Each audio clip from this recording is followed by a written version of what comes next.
Пайғамбарымыз саллаллаху алейхи ва саллям бір хадисінде айтады: "Мен казама қойзан". Қараңыз, оңай ма екен, қиын ба екен?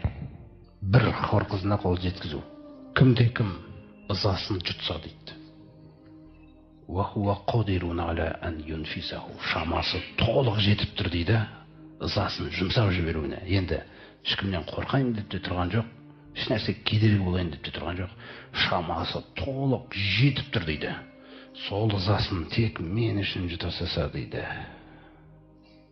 Енді шамасы жетіп тұр, сол ызаны Алласы үшін ғана жұта салса. Раббым не істеп жатыр мен, астағфирулла деп. Дағахуллаху аля руусил халайқ. Күллі жаратылыстардың алдында дәрежесін көтеріп, атымен атап жаңағы қылды. Хатта юхаййираху мин хурил ғайни маша. Хор қыздарынан қалағаныңды таңдап алшы деп айтады дейді. Бұл Алла Тағаланың сыйлығы. Бұл жерде де бір түсінетін нәрсе, құрметті жамағат. Өйткені бұл еркектер неге оған жаңа ешкім жақындамаған? Сосын жаңағы анау ашылып жатқан кезде, көзін ашқан кезде сізге сондай бір жаңағыдай сюрприз болатындай, мысалы, жаңағы озаттарға. Өйткені ол бұл дүниеде біреудің әйеліне қарамаған.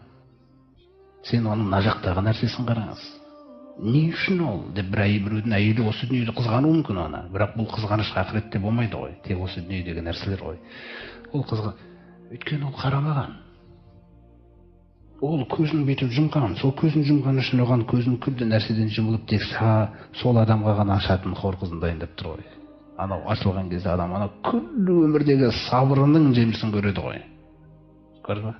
Әйелдерге қарамаған, бөтен әйелдерге. Сондай-ақ осы дүниедегі әйелдерге ғибрат беру үшін хор қызынан қабыршақтың ішінде дейді. Алла Тағала алдыда бізді не істеді? Кимешек жаулыққа бүркеніңдер деді қыздарға. Міне, сендер де соларға ұқсассыңдар. Өте қымбат нәрсе бұл. Теңіздің астынан алып өте қымбатқа сатылатын нәрселер ғой бұлар, мысалы, інжулер.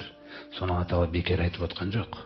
Бейне бір қабыршағынан әлі ашылмаған інжулер секілді дейді.